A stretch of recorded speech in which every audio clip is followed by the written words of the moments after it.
Dongeng Syekh Maulana Maghribi dan Gunung Gora. Terkisahkanlah seorang pangeran bernama Syekh Maulana Maghribi yang menyebarkan agama Islam. Membara sampailah ke pancuran Pitu dan memberi nama Gunung Gora menjadi Gunung Slamet.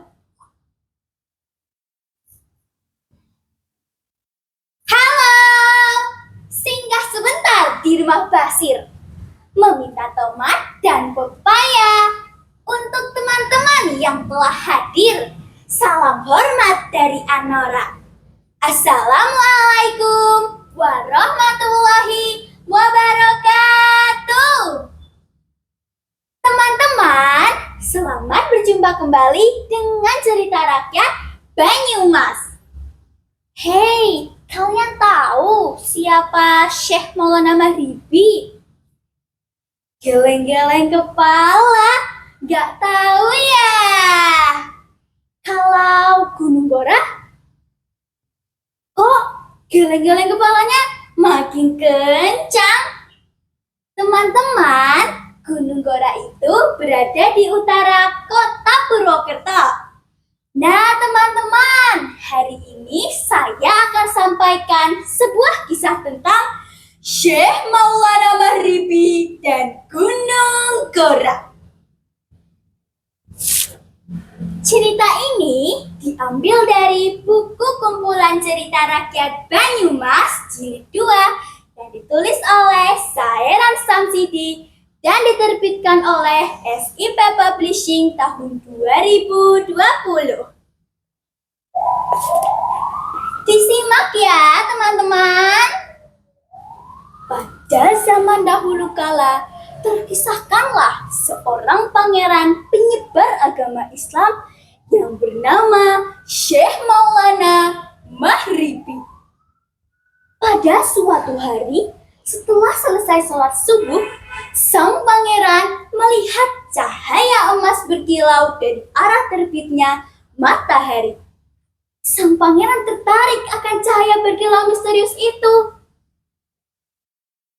Wah, lihatlah di ufuk timur sana, Haji Datuk, teriak Maulana Maghribi kepada pendampingnya.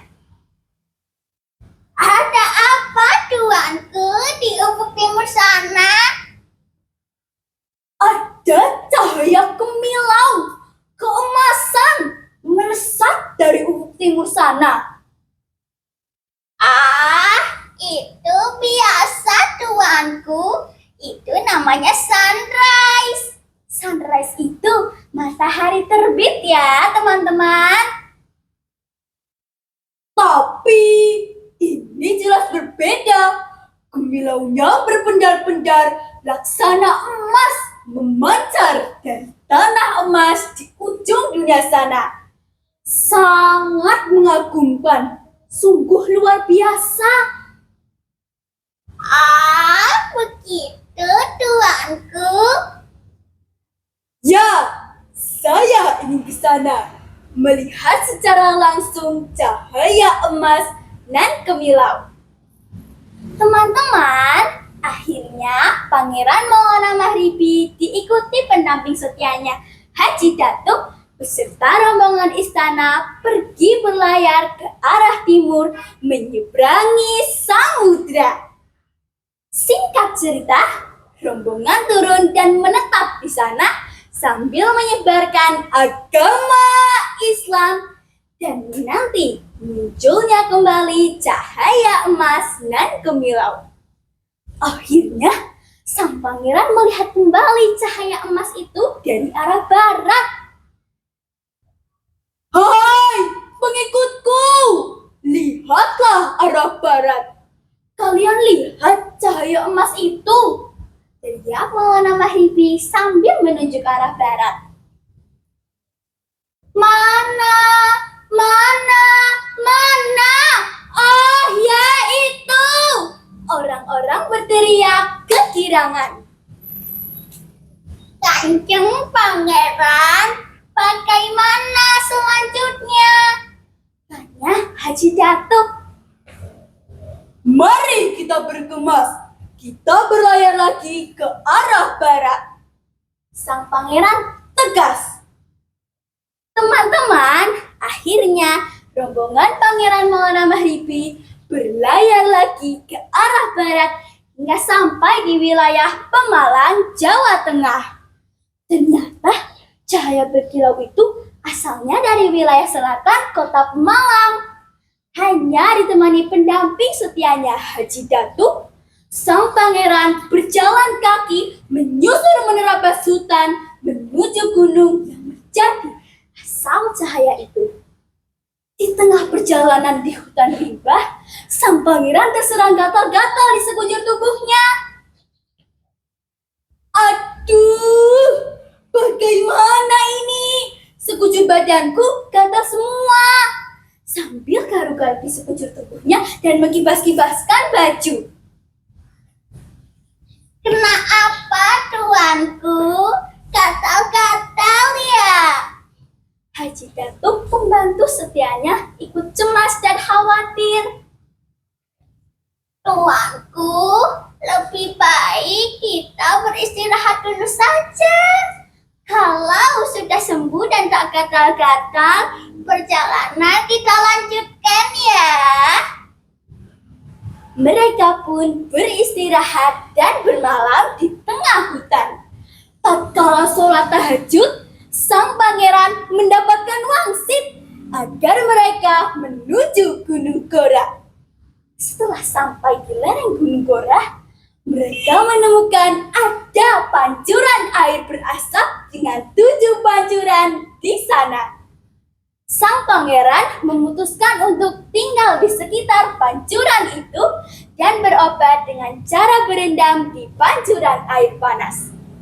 Alhamdulillah, gatal-gatalnya hilang dan sembuh dari penyakit itu. Hai, Haji Datuk. Ternyata setelah saya berendam di pancuran itu, gatal-gatalku hilang, sembuh. Sungguh mujarab pancuran air panas di sini. Ya, alhamdulillah tuanku. Ini semua berkah pertolongan dari Allah.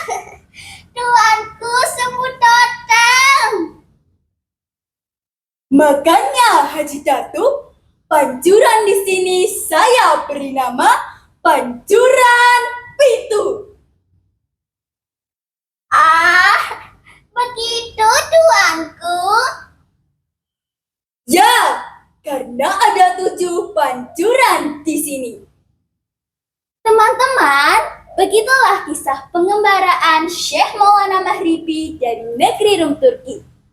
Akhirnya, pancuran itu menjadi terkenal dan sang pangeran dipanggil Mbah Atas Angin. Pangeran Maulana Mahribi juga memberi pendamping setianya gelar Rasuludi yang dalam bahasa Banyumas artinya Batur Kang Adi. Akhir kisah. Desa tempat tinggal Mbah Atas Angin dengan Rasuludi menjadi desa Baturadi. Lalu Baturadi berubah nama menjadi Baturaden. Dan Gunung Gora diberi nama baru, yaitu Gunung Slamet. Begitulah kisah Baturaden dan Gunung Slamet. Sudah ya, sampai jumpa di cerita dongeng lainnya. Wassalamualaikum